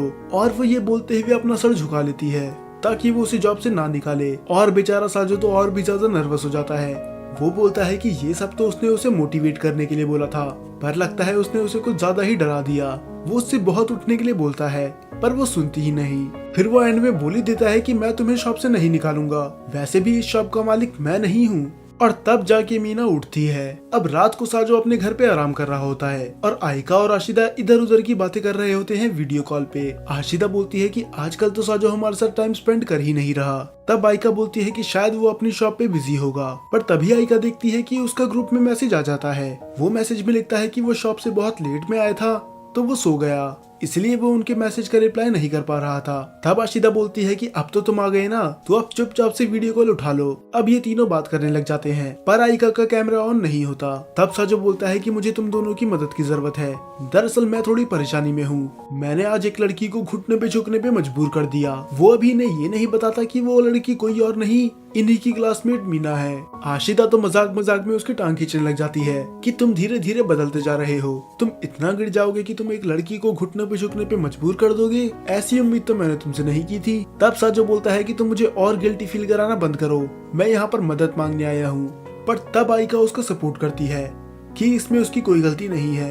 दरअसल साजो उसका सेनपाई ही हुआ, और साजो ने कोई गलत बात नहीं बोली थी। उसने जो भी बोला सोच समझ के बोला। अगर वो उस लड़की को उस शॉप से निकाल भी देता तब भी इसमें साजो की कोई गलती नहीं होती। तब आशिदा कोई बहाना मारती है और फोन काट देती है। इसने ऐसा इसीलिए करा ताकि ये दोनों आराम से टाइम स्पेंड कर सके। बेचारी बहुत कोशिश कर रही है ताकि आयका और साजो मिल जाए। अब ये दोनों अकेले थे तो ये सोचते हैं कि कुछ बात ही कर लें। तब साजो बोलता है कि तुम कैसी हो, क्योंकि हमें बहुत टाइम हो गया एक दूसरे से मिले हुए, हम तो समर वेकेशन के बाद से मिले ही नहीं है। और तब वो मुंह फुलाते हुए बोलती है कि इसमें किसकी गलती है, हमने तुम्हें इतनी बार इनवाइट करा पर तुम हमारा इनविटेशन हर बार रिजेक्ट कर देते हो। फिर तब आइका उसकी तरफ देखते हुए बोलती है कि अगर तुम्हें अपने जूनियर के बारे में और कुछ बताना है तो तुम मुझे वो कल कॉल करके बता सकते हो, मैं तुम्हारी मदद करने के लिए तैयार हूँ। और जैसे ही वो कॉल काटने वाली होती है उससे पहले साजो ही उसका कॉल काट देता है और इस पे आइका मुंह फुला लेती है, क्योंकि हर बार आइका ही वो थी जो सबसे पहले कॉल काटती थी, पर अब तो साजो ऐसे कॉल काट रहा है मानो उसे कोई परवाह ही नहीं। और अगले दिन साजो फिर से चली जाता है स्टोर पे। उसे लगता है कि मीना अब नहीं आएगी, क्योंकि उसने उसे कुछ ज्यादा ही सुना दिया था। पर वो देखता है कि मीना आई होती है, और बस इतना ही नहीं, वो तो पूरी तरह से चेंज हो चुकी थी, यहाँ तक कि वो लोगों से बात तक कर रही थी, उतने अच्छे से नहीं पर फिर भी उसके हिसाब से ये बहुत बड़ी बात थी। अब साजो बोलता है कि आखिर तुम में इतना कॉन्फिडेंस आया कहाँ से, तुम तो कमाल कर रही हो। तब मीना बताती है कि तुम्हारी बात से मुझे बहुत ज्यादा मोटिवेशन मिली, अब सब कुछ सही चल रहा था। पर फिर भी तो साजो सोचता है कि अगर उसे इसके साथ घुलना मिलना है तो उसे उससे थोड़े पर्सनल सवाल पूछने चाहिए, तो शायद क्या पता इसके बाद मीना उस पर यकीन करे और फिर उससे खुल के बातें करे। तब वो पूछता है कि आखिर तुम ये जॉब क्यों कर रही हो। तब वो बताती है ऐसा इसलिए क्योंकि मुझे अपने भाई पे डिपेंड नहीं होना। तब वो बताती है कि वो और उसका भाई पहले बहुत ज्यादा क्लोज हुआ करते थे, वो साथ में बुक्स पढ़ा करते थे और एंजॉय करा करते थे, जब तक वो लड़की बीच में नहीं आ गई। अब ये वर्ड सुनने के बाद साजो समझ चुका था कि उसे इतना पर्सनल भी नहीं जाना था, अब ये तो उसे कुछ ज्यादा ही पर्सनल बातें बता रही है। तब मीना बताती है कि जब से वो लड़की मेरे भाई के बीच में आई है तब से उनने मुझसे अच्छे से बात करना बंद कर दिया है। और फिर हमें पता चलता है कि उसका भाई भी कोई और नहीं, काउंसिल मेंबर है, जिसे लोग प्यार से कुमा बोलते हैं। और जिस लड़की की वो बात कर रही थी यूरी, वो भी एक काउंसिल मेंबर है। तब बेचारा साजो सोचता है कि ये तो कुछ ज्यादा ही पर्सनल जा रही है, मुझे इनकी फैमिली मैटर में नहीं घुसना। अब साजो समझ जाता है कि ये सब इसकी फैमिली प्रॉब्लम है। ये घर में सबसे छोटी थी तो सारी अटेंशन इसे ही मिलती थी, पर यूरी के आने के बाद से उसका भाई यूरी पे ज्यादा ध्यान देने लग गया। तो अपने आप को डिस्ट्रैक्ट करने के लिए और खुद इंडिपेंडेंट बनने के लिए उसने डिसाइड करा कि वो काम करना शुरू करेगी। तो साजो भी उसे सपोर्ट करता है। और उसी वक्त वहाँ पर दुकान में आ जाती है फूका। वो वहाँ बुक खरीदने नहीं आई थी, वो हर बार की तरह बस साजो से ही मिलने आई थी। और तभी साजो के दिमाग में आता है एक बहुत अच्छा आइडिया। उसे पता है कि फूका कितनी बड़ी एक्सट्रोवर्ट है, वो किसी के साथ भी घुल मिल जाती है, तो अगर वो इसकी दोस्ती मीना से करवा दे तो कितना अच्छा होगा। और वो वैसा ही करता है, वो फूका को इंट्रोड्यूस करवाता है मीना से। वो फूका से बोलता है कि तुम्हारी तरह इसे भी बुक्स पढ़ना बहुत ज्यादा पसंद है, और उसका बस इतना बोलना ही काफी था, क्योंकि इसके बाद तो फूका उसका हाथ तक पकड़ लेती है और वो उससे तरह तरह के सवाल पूछती है कि तुम्हें कौन सी बुक पसंद है, या फिर तुम कितनी बुक्स पढ़ चुकी हो और अभी कौन सी पढ़ रही हो। इतने सारे सवाल सुन के तो मीना नर्वस हो जाती है, पर वो खुश होती है कि उसकी तरह भी कोई है जिसे बुक पढ़ने में इंटरेस्ट है। तो मीना उसे एक बुक सजेस्ट करती है और फूका वो खरीद भी लेती है। और इसके बाद साजो उसकी तारीफ भी करता है कि तुमने आज पहली सेल कर ही ली, धीरे धीरे तुम पहले से ज्यादा बेहतर हो रही हो। अब अपना काम खत्म करने के बाद ये घर के लिए निकल ही रहे होते हैं, पर तभी साजो देखता है कुमा को, जो कि मीना को ढूंढते हुए यहाँ तक आ चुका था, पर मीना उसके सामने नहीं आना चाहती थी। तो वो साजो के पीछे छुप जाती है। साजो को पता होता है कि मीना अभी इससे बात नहीं करना चाहती क्योंकि वो नाराज है। तो साजो बोलता है क्यों ना हम सब बैठ के अच्छे से बात करें, क्योंकि अगर तुम दोनों एक दूसरे से ऐसे ही नाराज रहे तो कोई हल नहीं निकलेगा। और इतना ही काफी नहीं था, वहाँ पर तो यूरी भी आ जाती है, जो इन सब फसाद की जड़ है। सबसे पहले तो यूरी उससे माफी मांगती है। वो बोलती है कि मैं तुम्हें ऐसा फील नहीं करवाना चाहती थी, मुझे पता है कि मेरे आने के बाद से तुम्हारा भाई तुम पे कम ध्यान देने लगा है और इसी वजह से तुम इस शॉप में काम करने लगी, यहाँ तक कि तुम तो बहुत ज्यादा शाय और इंट्रोवर्ट हो। और बस इतना ही नहीं, अभी तो तुम एक बच्ची हो, तो मुझे माफ करना कि मैंने तुम्हें इतना मजबूर कर दिया कि तुम्हें ये सब करना पड़ा। तो प्लीज तुम घर वापस आ जाओ, तुम ये सब काम छोड़ दो, ये तुम्हारे लायक नहीं है। मीना को कुछ बोलना था पर वो बोल नहीं पा रही थी, तो उसकी जगह बोल देता है साजो कि आप लोग बिल्कुल गलत हैं, ऐसा नहीं कि ये काम मीना कर नहीं सकती। हाँ, मैं मानता हूँ कि अभी वो थोड़ी कच्ची है, पर वो धीरे धीरे ये काम सीख रही है और यही काम करने के बाद धीरे धीरे ही सही पर उसमें कॉन्फिडेंस भी आ रहा है। तो अगर आप यहाँ पर इसे काम करने दोगे तो ये इसकी पर्सनैलिटी के लिए भी सही होगा। और वैसे भी ये ना तो मैं डिसाइड कर सकता हूँ ना ही आप, जो मीना को करना है वो खुद ही डिसाइड करेगी, हम बस एक ही काम कर सकते हैं, उसका सपोर्ट करना। और मीना डिसाइड करती है कि वो यहाँ पर काम करना जारी रखेगी। अब साजो ने एक और दोस्त बना लिया था और दूसरी तरफ आइका, वो गर्मियों की छुट्टियों में भी स्कूल जा रही थी, समर फेस्टिवल और नए स्टूडेंट्स की तैयारी के लिए। और वहाँ पर वो कुछ ज्यादा ही क्लोज आ चुकी थी ससाकी के, क्योंकि अब ये दोनों दिन भर साथ में रहते हैं और पूरे स्कूल में गिने चुने बच्चों के अलावा और कोई होता भी नहीं। तो आइका का तो नहीं पता, पर ससाकी धीरे धीरे आइका को पसंद करने लगा था और शायद वो दिन भी ज्यादा दूर नहीं है जब आइका भी उसे पसंद करने लगे, क्योंकि ससाकी सब चीज में बेटर है साजो से।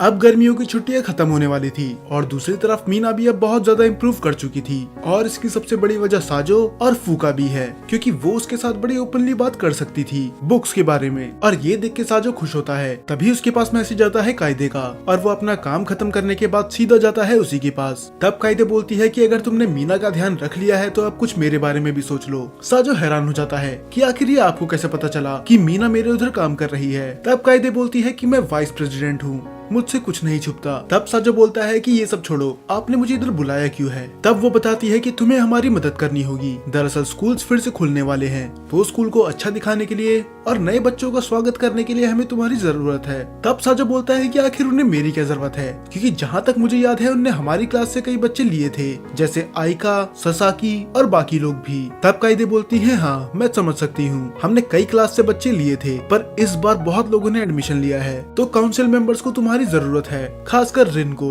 क्योंकि पूरा बोझ तो उसी के कंधे पे आ चुका है। रिन ने मुझे बताया था कि तुमने उसका ऑफर रिजेक्ट कर दिया, वो तुम्हें काउंसिल मेंबर बनाने वाली थी। अब कायदे को क्या पता, अगर ये काउंसिल मेंबर बन जाता तो या तो उसका क्या हल करती। तो वो उसे समझाने की भी कोशिश नहीं करता, वो बस बोल देता है कि मुझे नहीं लगता मैं इसके लायक हूँ, तुम्हें किसी ऐसे को चुनना चाहिए जो ये काम कर सके। तब कायदे बोलती है कि वो तो तुम्हें अपना छोटा भाई मानती है, पर तुम उसके साथ ऐसा कर रहे हो, तुम उसकी मदद भी नहीं कर सकते। तब साजो बोलता है कि ठीक है, अब मुझे इमोशनली ब्लैकमेल मत करो, मैं उसकी मदद कर दूंगा। तब कायदे बोलती है कि ये बात तुम उसे खुद ही बता दो, उसे सुन के अच्छा लगेगा। अब वो रिन को कॉल कर देता है। पहले तो रिन हैरान होती है कि आखिर कायदे के फोन से साजो बात क्यों कर रहा है, तो साजो रिन से बोलता है कि मैं मदद करने के लिए तैयार हूँ, पर रिन बड़े आराम से ही मना कर देती है कि तुम्हें मदद करने की कोई जरूरत नहीं है, मैं मैनेज कर लूंगी। दरअसल रिन इससे अभी थोड़ा नाराज थी, क्योंकि इसने काउंसिल मेंबर बनने से मना कर दिया था। तब साजो बोलता है कि आप मुझे नहीं रोक सकती, आपने कहा था कि आप मुझे एक छोटे भाई की तरह मानती हैं, तो एक छोटा भाई होने के नाते मुझे आपकी मदद करनी ही होगी।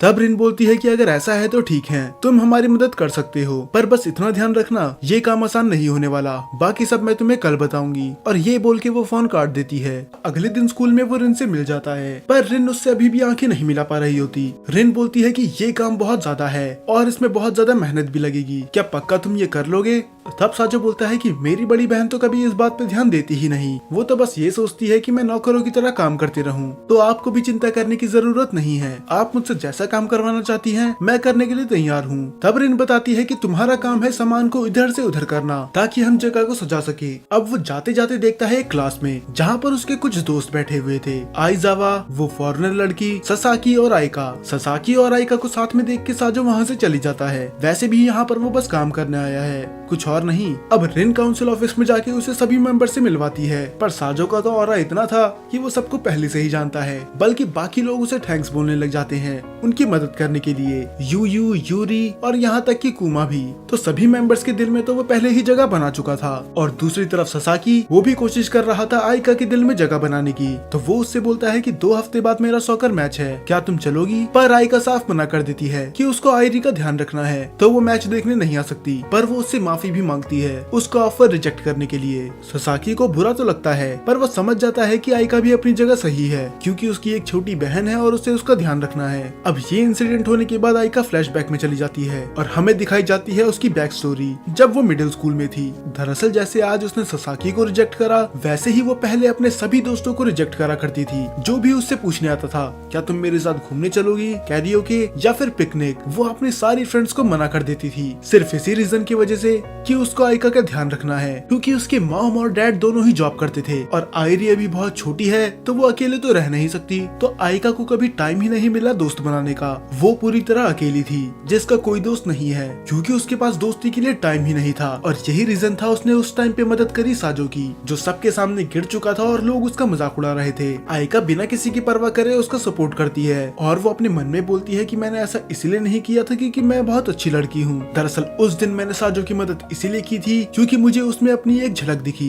वो भी मेरी तरह बिल्कुल अकेला था, ना कोई दोस्त ना कोई साथी, ठीक मेरी तरह ही। और जब सब लोग उसका मजाक उड़ाने लगे तो मुझसे देखा नहीं गया, इसीलिए मैंने उस दिन उसकी मदद कर दी, पर मुझे नहीं पता था कि उस दिन के बाद से ये मेरे पीछे ही पड़ जाएगा। दरअसल उसी दिन रिसर्च के बाद उसने उसे कन्फेस कर दिया था, उसे उसका नाम तक नहीं पता था और वो उससे डेट के लिए पूछ लेता है, पर आइका ना तो उस पे हंसती है ना ही उसका मजाक उड़ाती है, वो पोलाइटली ही उसे मना कर देती है कि माफ करना, जैसी मेरी सिचुएशन है अभी मैं डेट नहीं कर सकती।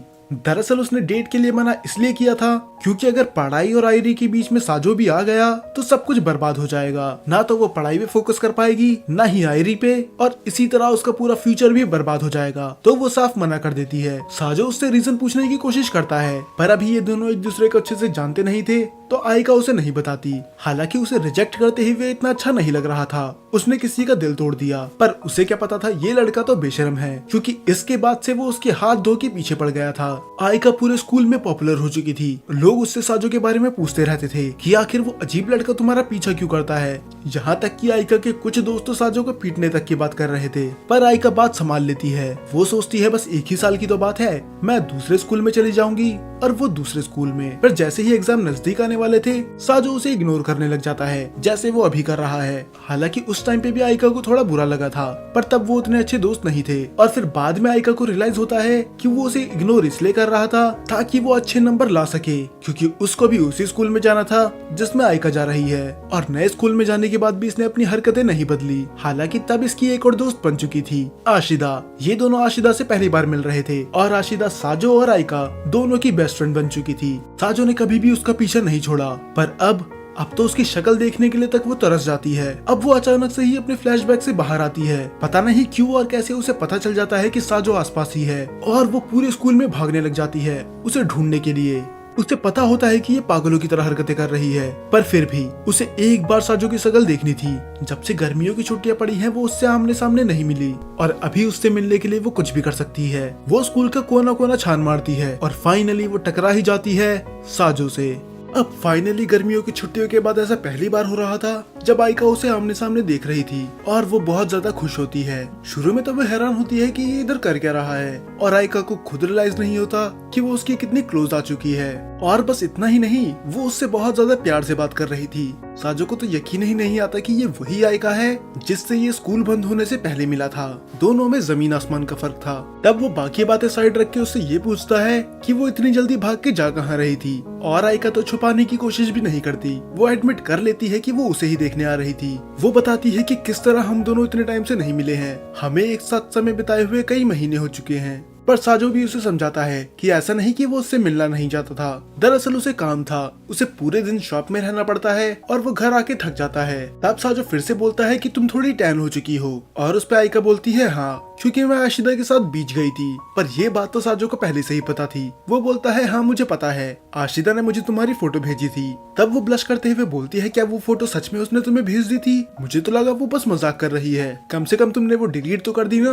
अब चुपचाप मुझे अपना फोन दिखाओ, मैं खुद चेक कर लूंगी। पर आयका को उस पर भरोसा नहीं होता, तो वो उससे उसका फोन मांगती है, और उसका फोन लेते लेते वो दोनों बहुत ज्यादा क्लोज आ जाते हैं। इतना जितना आज से पहले ये कभी नहीं आए थे। मानो दोनों के लिए ही दुनिया रुक चुकी थी। दोनों में से कोई भी पीछे नहीं हट रहा था। पर अफसोस वहाँ पर आशिदा आ जाती है, तो उसकी वजह से उन दोनों को अपने सपनों की दुनिया से बाहर आना ही पड़ता है। अब आशिदा आयका से माफी मांगती है क्योंकि उसने उन दोनों का बहुत अच्छा मूवमेंट बेकार कर दिया। पर आशिदा उसे समझाती है कि ऐसा कुछ नहीं था। तब आशिदा बोलती है कि तुम्हें काम अगर करना ही था तो तुम आयका को पहले ही ज्वाइन कर लेते, ऐसा करने से तुम उसके साथ पूरा टाइम बिता सकते थे। तब साजो मना कर देता है कि नहीं, मैं बस इधर हूँ फिजिकल लेबर करने के लिए, भारी सामान उठाना, सामान को इधर से उधर करना, पर नए स्टूडेंट्स को तुम लोग ही गाइड करोगे। दरअसल उन्होंने ऐसे स्टूडेंट्स को चुना है जो दिखने में अच्छे हों और दिखने में समझदार लगे, ताकि नए बच्चे अट्रैक्ट हों। और अगर मेरा जैसा ऑर्डिनरी लड़का उनको गाइड करेगा तो आधे स्टूडेंट्स तो वैसे ही भाग जाएंगे। पर आयका इस पे साफ मुकर जाती है। वो बोलती है कि ऐसा कुछ नहीं है, तुम बिल्कुल ऑर्डिनरी नहीं हो। क्या तुम भूल गए कि किस तरह तुमने मीना की मदद करी थी?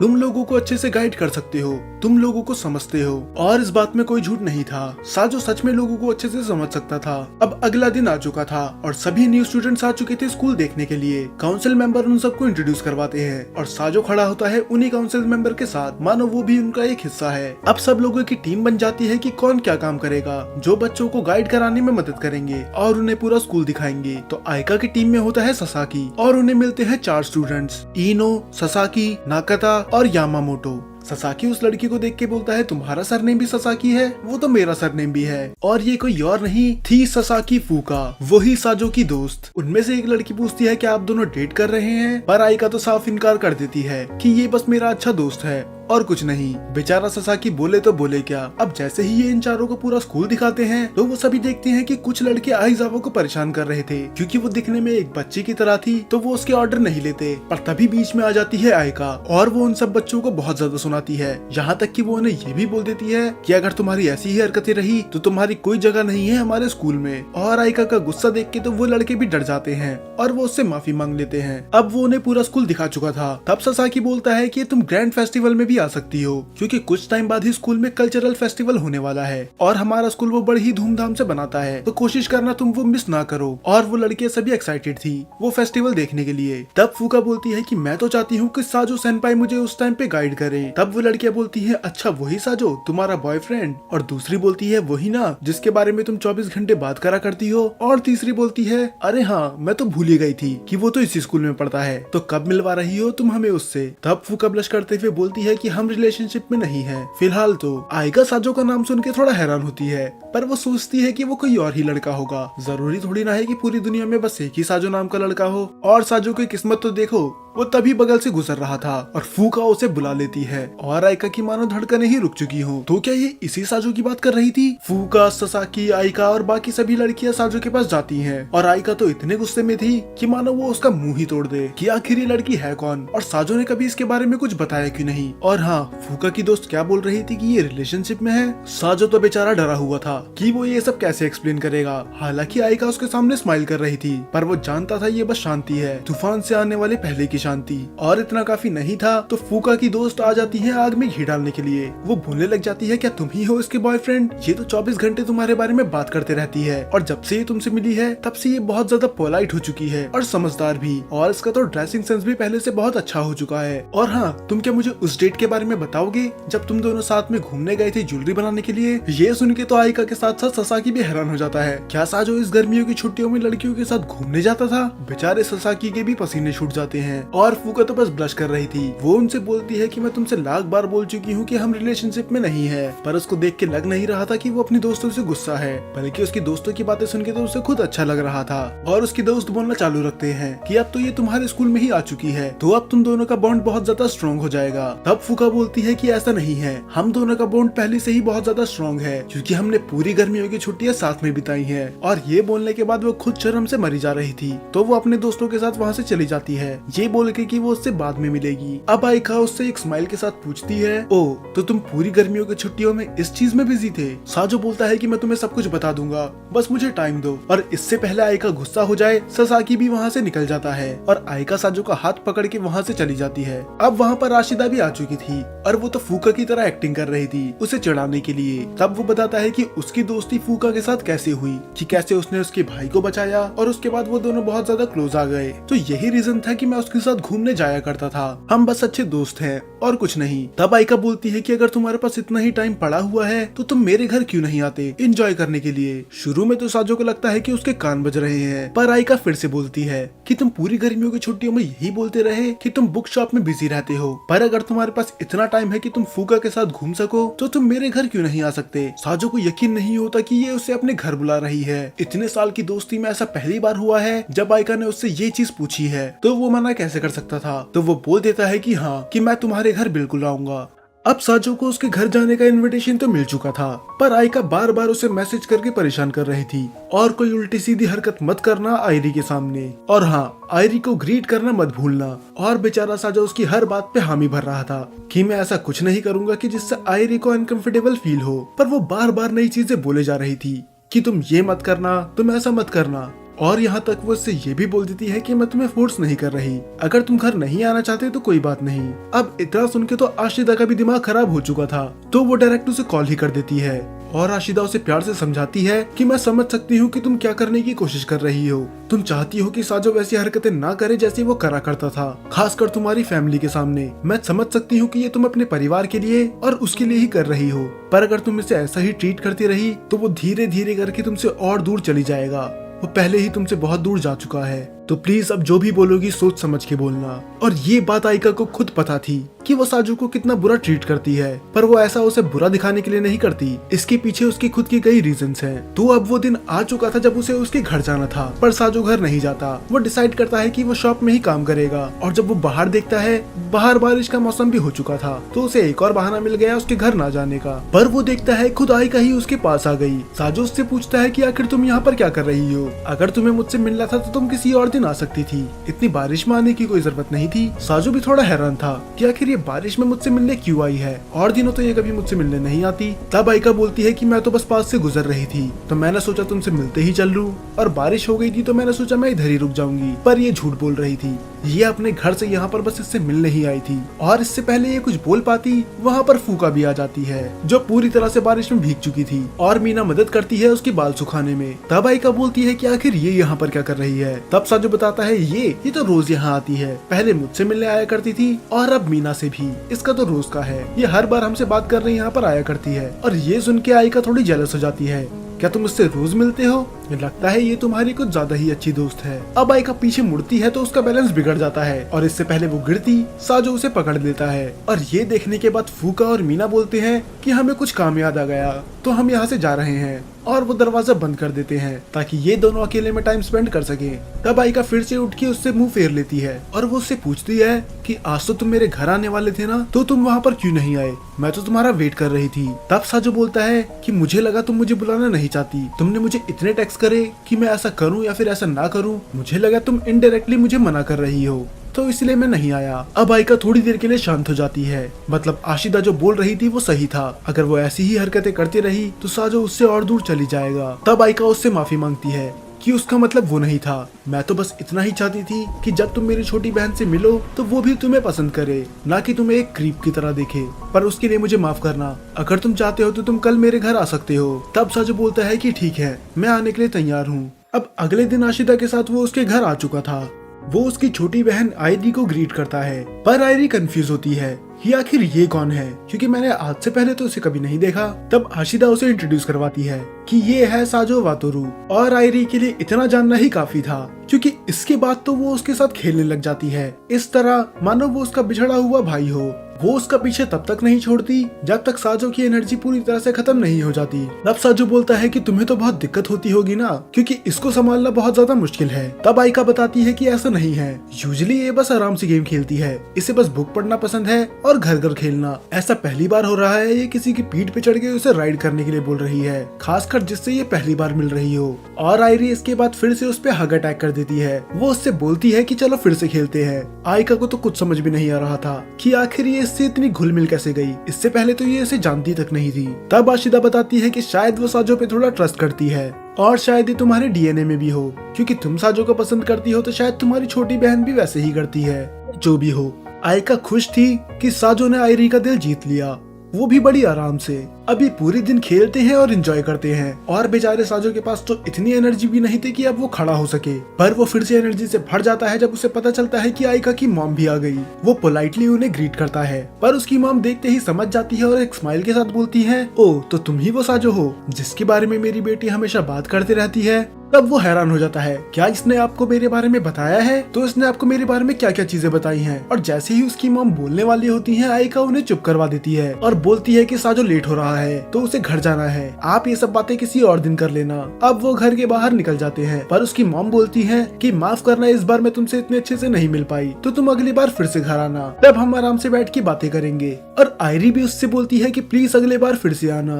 और राशिदा तो उसे टीज करने लग जाती है कि तुम्हें एक और मौका मिल गया आयका के घर आने का, तुम तो बड़े लकी हो। तब साजो आयका से पूछता है कि तुम्हारी मॉम बोल रही थी कि वो मुझे जानती हैं, तो आखिर तुमने उन्हें मेरे बारे में क्या क्या चीजें बताई? कहीं तुमने ये तो नहीं बताया कि किस तरह मैं तुम्हारा पीछा करते रहता हूँ? और ये सुन के आयका ब्लश करने लग जाती है। तो ये तो तय था, आयका ने अपनी मॉम को साजो के बारे में बस अच्छी अच्छी बातें ही बताई हैं। और इन दोनों को इतनी करीब देख के आशिदा सोचती है कि इन दोनों को कुछ अकेला टाइम दिया जाए, तो वो उन लोगों से बोलती है कि वो दूसरे रास्ते से जाएगी, उसे कुछ और काम है। पर उसे कोई काम नहीं था, वो बस ऐसा इसलिए कर रही है ताकि ये दोनों और ज्यादा क्लोज आ जाएं और वो वहाँ से चली जाती है। अब वो दोनों अकेले में बातें करने लग जाते हैं और आयका बताती है कि अब वो फाइनली स्कूल लाइफ को एंजॉय कर सकती है। अब फाइनली उसके बहुत सारे दोस्त हैं, वो बाहर बीच घूमने जा सकती है। अब मैं वो सब कर सकती हूँ जो मैं पहले नहीं कर पाती थी। तब साजो बोलता है कि ये सब मेरी वजह से ना, क्योंकि पहले तुम दोस्त इसीलिए नहीं बना पाती थी क्योंकि मैं 24 घंटे तुम्हारे पीछे रहा करता था। पर तब आयका उसे मना करती है कि इसकी वजह कभी भी तुम नहीं थे।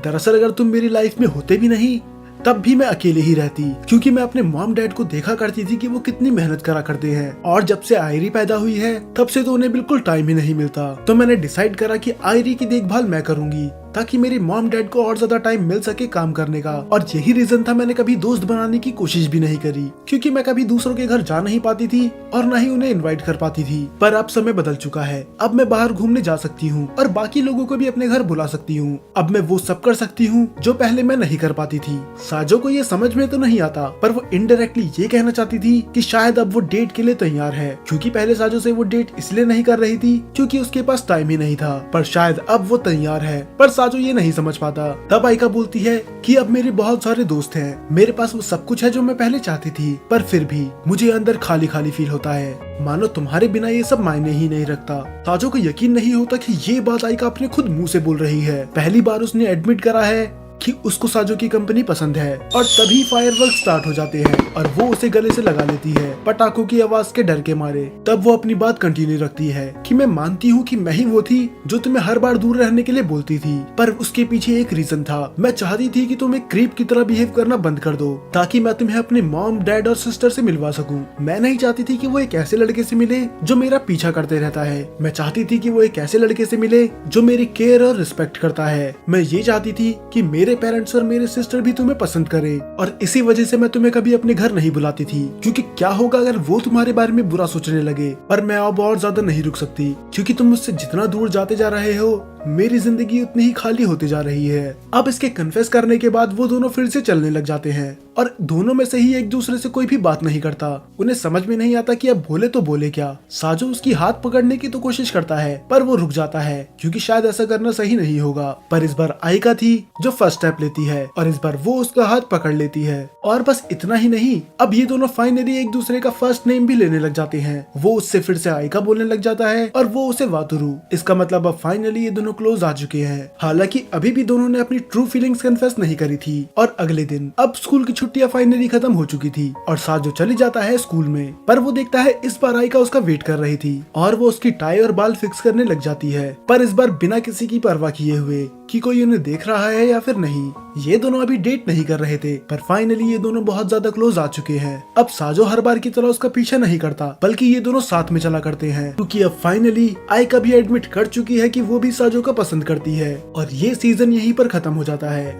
और एक और बात, कई लोग आयका से इसलिए हेट करते हैं क्योंकि उन्हें लगता है कि वो बहुत ईवल है, पर ऐसा नहीं है। दरअसल एनिमे में हमें उसकी बैक स्टोरी अच्छे से दिखाई ही नहीं गई है जितनी लाइट नॉवल में दिखाई गई थी। उसने हर बार साजो को रिस्पेक्टफुली ही रिजेक्ट करा था, क्योंकि अगर देखा जाए साजो एक स्टॉकर था। पर एनिमे में आयका को थोड़ा सा बुरा दिखा दिया गया, ठीक वही चीज जो साकुरा के साथ हुई थी। साकुरा भी कभी मांगा में इतनी बुरी नहीं थी जितना उसे एनिमे में दिखाया गया था, और उस बेचारी को आज तक लोग ट्रैश बोलते हैं। शायद एनिमेटर्स को पिंक बालों वाली लड़कियां पसंद नहीं है। और अगर आप इसके सीजन 2 का वेट कर रहे हैं तो उसकी उम्मीद तो छोड़ ही दो, क्योंकि पिछले 3 साल से इसका कोई भी अपडेट नहीं आया है। हाँ, हालांकि अभी स्कूल ट्रिप, कल्चरल इवेंट और भी कई चीजें दिखाना बाकी थी। और अभी तो साजो को आयका का उसका गिफ्ट भी देना है जो उसने बनाया था, पर शायद ऐसा वो कभी नहीं कर पाएगा, क्योंकि इसके सीजन 2 बनने के चांस लगभग ना के बराबर हैं। और अगर आपको इसकी आगे की कहानी जाननी है तो आप लाइट नॉवल पढ़ सकते हैं।